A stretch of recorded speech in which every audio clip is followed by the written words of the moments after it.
brought to you by Palvi Agrico. आता शेतीसाठी जे काही लागणार ते घरपोच मिळणार, तेही मोबाईलच्या एका क्लिकवर. सांगोला नगरपालिकेचा निकाल लागला आणि शिवसेनेचे माजी आमदार शहाजी बापू पाटील यांनी शिवसेनेचा भगवा एकाकी झुंज देत सांगोला नगरपालिकेवरती लढवत विरोधकांना झाडी डोंगर दाखवलंय. नक्की सांगोल्यामध्ये काय घडलंय, सांगोल्याच्या निवडणुकीमध्ये कोणत्या घडामोडी घडल्या, तेच आपण या व्हिडिओमध्ये पाहणार आहोत. नमस्कार, मी नितीन, तुम्ही पाहत आहात मुंबई तक. आपण जर पाहिलं तर सांगोला जो विधानसभा मतदारसंघ आहे त्यामध्ये सध्या डॉक्टर बाबासाहेब देशमुख हे शेतकरी कामगार पक्षाचे आमदार आहेत. त्यांनी गेल्या वेळेस शहाजी बापू पाटील यांचा पराभव केला होता आणि यामध्ये तिरंगी लढत झाली होती. दीपक आबा साळुंखे यांनी देखील निवडणूक लढवली होती. त्यामुळे मतांचं विभाजन झालं आणि बाबासाहेब देशमुख हे त्या ठिकाणाहून निवडून आले. आता नगरपालिकेची निवडणूक होती आणि यामध्ये प्रामुख्यानं मित्रपक्ष म्हणून भारतीय जनता पार्टी आणि उपमुख्यमंत्री एकनाथ शिंदे यांची शिवसेना याची युती होणं अपेक्षित होतं. मात्र तसं न होता थेट शेतकरी कामगार पक्ष की जो डाव्या विचारसरणीचा पक्ष आहे, आमदार गणपतराव देशमुख यांच्यासोबत त्यांनी अनेक वर्ष काम केलेलं आहे. त्यांचे ती सहकारी होते, विश्वासू सहकारी होते. त्यांना थेट भारतीय जनता पार्टीमध्ये घेत त्यांच्या हातामध्ये कमळ दिलं आणि त्यांना त्या ठिकाणाहून निवडणूक लढवायला उभा केलं. हा एक ऑपरेशन लोटसचा भाग होता की ज्या पद्धतीने पालकमंत्री जयकुमार गोरे यांनी मुख्यमंत्र्यांच्या सूचनेवरून संपूर्ण जिल्ह्यामध्ये सर्व उमेदवार कमळाच्या चिन्हावरती उभा करण्याचा अट्टास केला होता आणि त्या पद्धतीनं त्यांनी उभा देखील केले होते. त्यामध्ये आपण जर पाहिलं तर प्रामुख्यानं 4 उमेदवार हे कमळावरती निवडून आले. त्यामध्ये अनगर ही सुरुवातीलाच होता, तो राजन पाटलांमुळे निवडून आला होता. त्यानंतर सचिन कल्याण शेट्टी यांचं अक्कलकोट आणि महिंदरगी आणि बार्शीतून राजेंद्र राऊत माजी आमदार यांनी त्या ठिकाणी कमळ फुलवलं. मात्र सांगोल्यामध्ये शिवसेनेनं आपला जो गड आहे आबाधित राखला की त्या ठिकाणी शहाजी बापूंना एकटं पाडण्यात आलं होतं की जो शेतकरी कामगार पक्ष आहे, त्याचबरोबर माजी आमदार दीपक आबा साळुंखे आहेत, त्याचबरोबर भारतीय जनता पार्टी आणि यांना ताकद होती ती म्हणजे सोलापूर जिल्ह्याचे पालकमंत्री जयकुमार गोरे यांनी एक मोठी ताकद बांधली होती.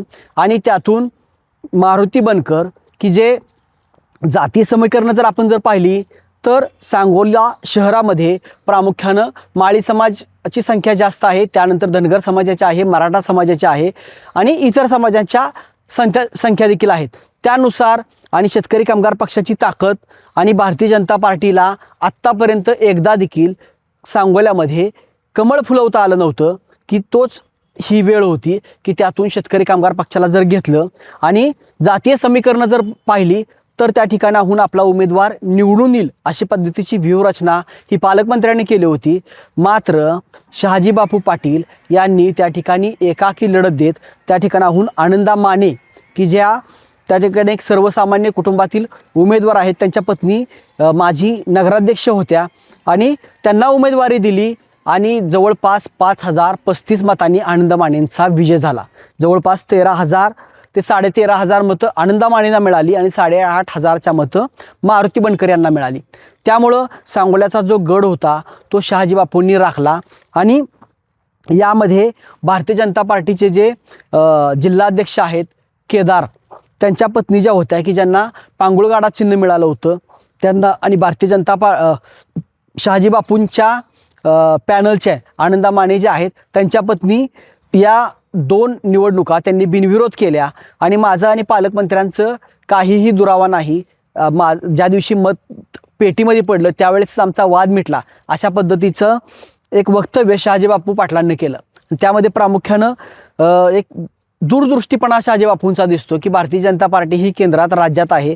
आपण जरी उपमुख्यमंत्र्याच्या पक्षात जरी असलो तरी देखील पालकमंत्र्यांच्या सोबत राहण्यानंच विकास कामं होणार आहेत, कोणत्याही कामाला अडचण येणार नाही.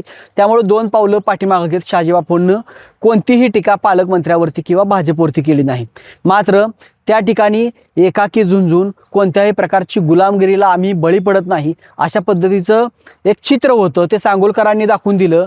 आणि शहाजी बापू पाटील, उत्तम जानकर की जे भारतीय जनता पार्टीचे विरोधक आहेत अशा लोकांनी देखील त्या ठिकाणी शहाजी बापूंना मदत केली. एवढंच काय तर मोहिते पाटलांनी देखील शहाजी बापूंना मदत केली असं देखील त्या ठिकाणी बोललं जाते. त्यामुळं पालकमंत्र्यांचं जे ऑपरेशन लोटस होतं ते सांगोल्यामध्ये फसलं की ज्या ठिकाणी एक हाती सत्ता महायुतीला येणार होती, भारतीय जनता पार्टीला देखील कॉम्प्रोमाइज काही गोष्टी केल्या असत्या तर त्या ठिकाणी आली असती, मात्र त्यांनी बाबासाहेब देशमुख यांना सोबत घेतल्यामुळं त्या ठिकाणचं गणित त्यांचं बिघडलं. आता भविष्यामध्ये जिल्हा परिषद पंचायत समितीच्या निवडणुका आहेत. यामध्ये काही दिवसापूर्वी माझे आमदार दीपक साळुंखे यांनी पत्रकार परिषद घेत बाबासाहेब देशमुख, भारतीय जनता पार्टी आणि स्वतः दीपक आबा साळुंखे त्यांनी सांगितलं की मी आता सध्या कोणत्याही पक्षात नाही आणि येणाऱ्या निवडणुका आम्ही मिळून लढू. मग त्यांना एक प्रश्न विचारण्यात आला की तुम्ही भारतीय जनता पार्टीमध्ये प्रवेश करणार का, तर होऊ शकतो अशा पद्धतीचं त्यांनी एक सूचक वक्तव्य केलेलं आहे. आता या सगळ्या घडामोडीनंतर, या पराभवानंतर दीपक आबा साळुंखे यांचा भारतीय जनता पार्टीमध्ये प्रवेश होतोय का? ज्या पद्धतीनं शहाजी बापू पाटील यांनी भाषण केलं होतं त्या भाषणामध्ये भारतीय जनता पार्टी किंवा पालकमंत्री गोरे यांच्यावरती जास्त टीका न करता दीपक आबा साळुंखे यांच्याबरोबर जे माझं राजकीय वैमनस्य आहे हे शेवटपर्यंत राहील अशा पद्धतीचं एक वक्तव्य केलं होतं. आता दीपक आबा साळुंखे यांना भारतीय जनता पार्टीमध्ये घेत आहेत का, महायुती म्हणून हे सर्व पक्ष एकत्र येत आहेत का, हे येणाऱ्या काळामध्ये समजेल. तुम्हाला या व्हिडिओबद्दल काय वाटतंय कमेंट करून सांगा. आणि तुम्ही जर आमचं मुंबई तक चॅनल सबस्क्राईब केलं नसेल आजच सबस्क्राईब करा.